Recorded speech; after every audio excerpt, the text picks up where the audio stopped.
수천 명의 심장을 요동치게 만들었던 광란의 환호성. 온몸의 세포 하나하나를 집어삼킬 듯 뿜어져 나오던 화려한 조명의 폭격. 그 찬란하고도 잔인한 무대의 중심에서 세상의 모든 빛을 독점했던 한 남자가 있었습니다. 밴드형 아이돌 그룹 레드애플의 메인 보컬이라는 전설적인 왕관을 쓰고 마이크 하나로 대중의 영혼을 지휘하던 그 순간, 그는 세상이 오직 자신만을 위해 자전하고 있다는 거대한 착각에 빠져들기도 했습니다. 호주 브리즈번이라는 아득히 먼 타국 땅에서 태어나 오직 노래를 향한 맹목적인 피와 눈물 가득한 일념 하나로 대한민국이라는 잔혹하고도 거대한 음악 생태계의 심장부에 맨몸으로 뛰어들었던 그였습니다. 매일같이 영혼을 갈아넣는 살인적인 스케줄과 방송국 대기실에 터질 듯한 소란스러움, 그리고 무대 위에서 화산처럼 폭발하던 열기는 21살이라는 뜨거운 청춘의 피를 미친 듯이 끓어오르게 만들기에 충분하고도 남았습니다. 그 무대는 그에게 완벽한 꿈의 종착지이자 지상 최고의 낙원원처럼 보였습니다.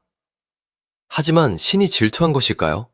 이상하게도 그 눈부신 조명의 폭포수 아래 서 있을 때마다 그의 심장 가장 깊은 구석에는 그 누구에게도 설명할 수 없는 기묘하고 서늘한 정적이 소리 없이 소용돌이 치고 있었습니다.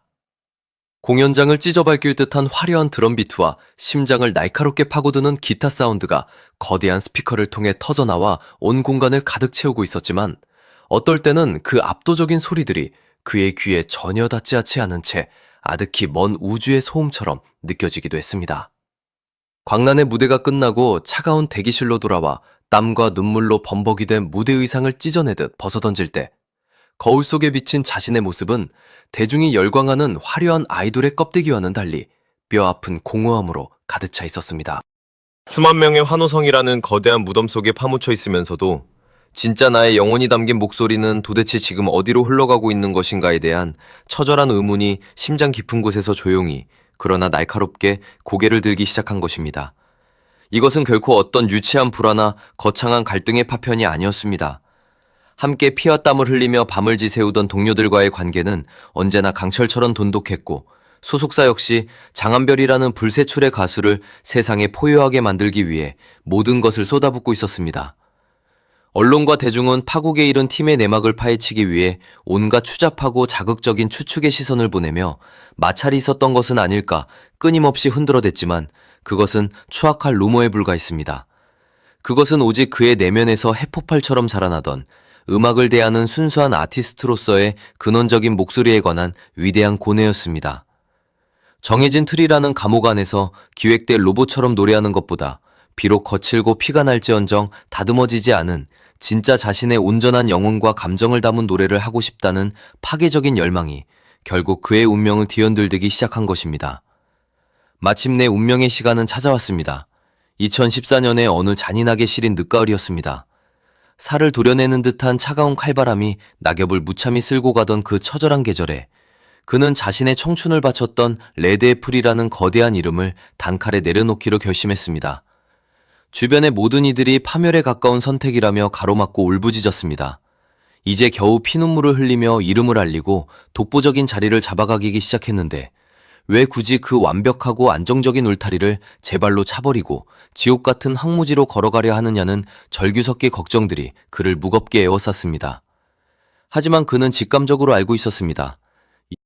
지금 이 순간 자신의 영혼에게 솔직해지지 않는다면 앞으로 그 어떤 초호화 무대에 서더라도 가짜 미소를 지으며 영혼 없는 노래를 부르는 꼭두각시가 될지도 모른다는 잔인한 공포를 말입니다. 그렇게 자신의 인생에서 가장 태연처럼 찬란했던 한 페이지를 스스로 찢어발기고 홀로 대기실에 나서던 그날의 발걸음은 지구의 무게만큼 무거웠고 기괴할 정도로 고요했습니다. 손에 쥐고 있던 황금빛 마이크를 내려놓고 자신만의 피비린내 나는 길을 찾아가겠다고 다짐하며 텅 빈 거리에 나섰을 때, 그의 피부를 스치던 그 서늘한 공기는 아직도 뼈에 새겨진 듯 선명하게 남아있습니다. 그때는 미처 알지 못했습니다. 그 선택이 자신을 얼마나 끝이 보이지 않는 깊고이지 않는 무명의 무덤으로 인도할지, 그리고 진짜 자신의 목소리를 찾기 위해 얼마나 잔인한 계절들을 홀로 피 흘리며 견뎌내야 할지를 말입니다. 진짜 잔한별의 대서사시는 그 화려했던 그룹의 이름을 지우고 난 뒤에 완벽한 암흑 속에서 비로소 시작되고 있었습니다. 그룹이라는 따뜻하고 거대한 요새를 벗어나 홀로 엄혹한 세상에 던져졌을 때 가장 먼저 그를 피투성이로 맞이한 것은 숨이 막힐 듯한 적막이었습니다. 과거에는 방송국에 발을 들이는 순간 수많은 스탭들이 그의 이름을 연호하고 차례를 기다리는 대기실은 늘 광란의 활기로 터질 듯 했습니다. 그러나 가혹한 홀로서기가 시작된 이후 모든 하루는 오롯이 혼자만의 잔인한 몫이었습니다. 쥐죽은 듯 고요한 개인 작업실에 앉아 차가운 모니터를 켜고 피를 말리는 텅 빈 악보 위에 건반을 하나씩 누를 때마다 방안을 울리는 외로운 소리는 기묘할 정도로 그의 심장을 찔러대며 정적을 도드라지게 만들었습니다. 주변에서는 호주에서 최고의 대학을 다니며 치기공학을 전공하던 엘리트 친구가 왜 굳이 한국에 돌아와 이토록 잔인한 사소고생을 하느냐며 피눈물 섞인 안타까운 시선을 보내기도 했습니다.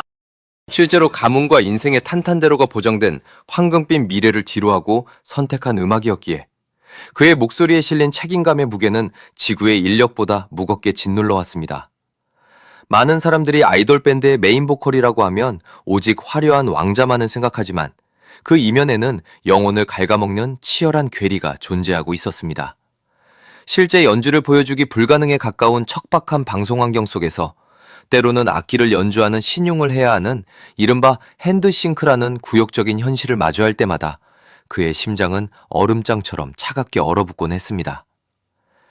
스피커를 뚫고 웅장하게 울려 퍼지는 밴드 사운드 뒤로 과연 나의 진짜 목소리와 우리 팀의 피땀 어린 연주가 대중에게 온전히 바꾸는 있는 것일까 하는 음악적 갈증은 그의 영혼을 매일 밤 불태우며 괴롭혔습니다. 그가 목숨을 걸고 지키고 싶었던 것은 완벽하게 조작되고 기획된 무대 위의 꼭두각시 스타가 아니라 마이크 하나에 자신의 거친 숨소리와 미세한 떨림까지 가감없이 담아낼 수 있는 순수한 보컬리스트로서의 위대한 정체성이었습니다. 솔로 가수로 전향한 뒤 몇 편의 대작 드라마 음악에 참여하고 개인 음원을 발매하며 세상을 향해 울부짖었지만 현실의 벽은 상상을 초월할 정도로 높고 냉정했습니다.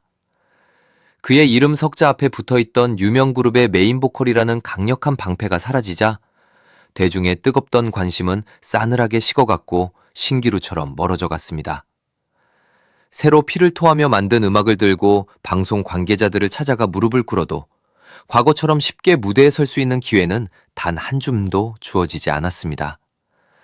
그런 처절한 거절의 시간들이 쓰나미처럼 쌓일 때마다 내가 내린 선택이 과연 지옥으로 가는 길이었을까 하는 지독한 의문과 후회가 들지 않았다면 그것은 새빨간 거짓말일 것입니다. 하지만 그 절망의 구렁텅이 속에서도 그는 방구석에 초라하게 놓인 연습용 마이크를 악착같이 쥐고 다시 노래를 불렀습니다. 누구에게 보여주기 위한 가짜 노래가 아니라 오직 자기 자신의 영혼에게 부끄럽지 않기 위한 처절한 몸부림이었습니다. 어쩌면 대중이 기억하는 그의 모습은 한 시대를 거세게 풍미했던 아이돌 그룹의 단편적인 조각에 불과할지도 모릅니다. 하지만 홀로 피투성이가 되어 걷기 시작한 그 고요한 시간 속에서 그는 비로소 자신의 목소리에 새겨진 진짜 결을 발견할 수 있었습니다. 화려한 고음의 기교나 세련된 무대 매너 뒤에 은폐되어 있던 진짜 인간 장한별이 가진 덤덤하면서도 심장을 찢는 슬픔의 정서가 노래에 피어오르기 시작한 것입니다. 비록 알아주는 이는 단 한 명도 없을지라도 온전히 자신의 피와 살로 한 곡을 완성해 나갈 때의 전율적인 성취감은 무대 위에서 수천 명의 광란의 환호를 받을 때와는 완전히 다른 종류의 묵직한 구원이자 위로를 선사했습니다. 그는 그렇게 조금씩 진짜 자신의 목소리를 찾아가는 법을 배워나가고 있었습니다. 시간은 참으로 잔인하게도 흘러갔습니다. 무대 위에서의 눈부신 순간들은 손가락 사이로 허무하게 빠져나가는 모래알처럼 순식간이었는데 혼자 남겨진 어두운 작업실에서의 하루는 시계추 소리가 귀청을 찢을 만큼 길고 아득했습니다. 해가 바뀌고 계절이 서내 번씩 피눈물을 흘리며 옷을 갈아입는 동안 그의 일상은 철저히 적막의 감옥에 갇혔습니다. 아침에 눈을 떠서 습관적으로 차가운 물 한 잔을 마시고 구석에 처박힌 낡은 건반 앞에 앉아 전원을 켜는 것이 하루의 전부였습니다.